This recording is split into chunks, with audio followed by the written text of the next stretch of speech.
बारामतीमध्ये युगेंद्र पवारांकडून पैसे वाटप सुरू असल्याची तक्रार करण्यात आली।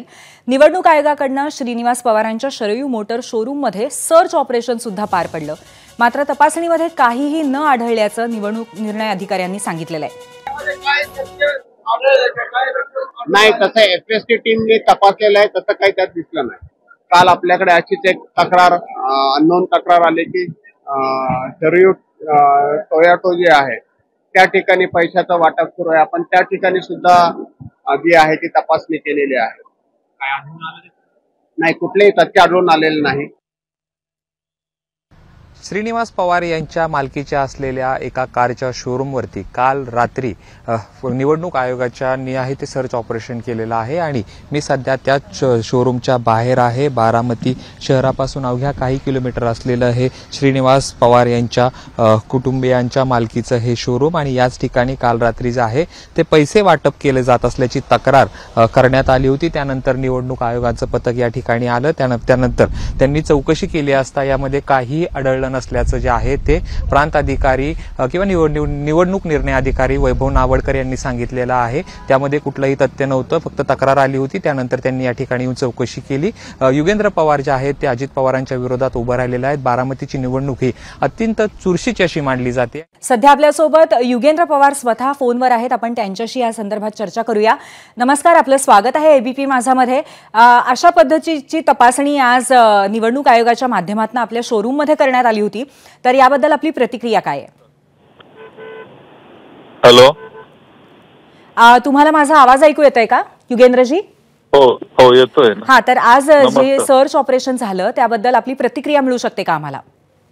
हो, काल रात्री खरं तर 10:30 वाजता ते आलेले। एक पोलीस स्क्वॉडच आलेला 10-12 लोकांचा, पोलिसांचा। आणि आमचा एक छोटा व्यवसाय आहे इथं शरयू टोयोटा म्हणून, तिथंच ते आलेले। सगळं त्यांनी चेक केलं आणि त्यांना काही तिथं मिळालं नाही। आम्ही कायदा पाळणारी लोक आहोत आणि इथून मी त्यांना सहकार्य करत राहू। कालही आम्ही केलं आणि सगळं ते तिथं चेक करून गेले। बरोबर आहे, पण मग अशा पद्धतीची तक्रार का करण्यात आली असावी याबद्दल तुम्हाला काही माहिती मिळाली आहे? कोणाकडनं करण्यात आली असावी? काहीच माहिती नाहीये कोणाकडून का कशाला का। खरं तर त्यांनी असं का केलं हे तुम्ही त्यांनाच विचारायला पाहिजे आणि तक्रार कोणी दिली हे पण आम्ही त्यांना विचारतोय, पण ते काय आम्हाला सांगत नाहीये। पण तुमचा कोणावरती या संदर्भात संशय आहे, काही आक्षेप आहे? काय म्हणाल तुम्ही त्याबद्दल?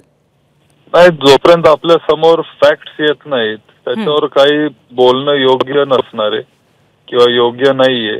त्याच्यामुळे शेवटी जे पोलीस अधिकारी आहेत त्यांनाच विचारायला पाहिजे की हे म्हणजे त्यांनी का आणि कुणाच्या सांगण्यावरून केलं। तुम्हाला असं वाटतं का तुम्ही तुमच्या काकांच्या विरोधामध्ये निवडणूक लढवताय आणि त्याच निमित्ताने काकांच्यामुळेच इथे कुठेतरी तुमची चौकशी झाली असं वाटतं का?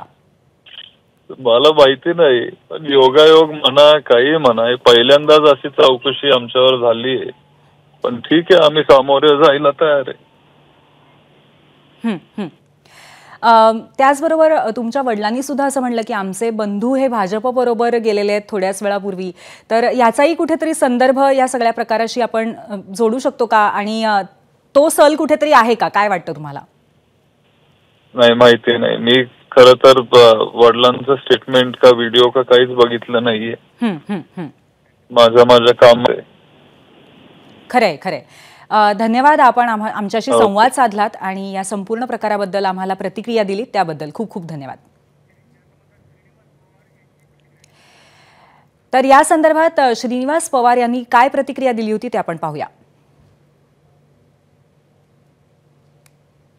नहीं, 3-4 पुलिस वाले थे और 5-6 गवर्नमेंट ऑफिसर्स थे और शोरूम तो बंद रहता है रात को, बट वो आए, उन्होंने पूछा कि चेक करना है, कुछ कंप्लेन आई है। कंप्लेन कहाँ से आई वो उन्होंने बताया नहीं।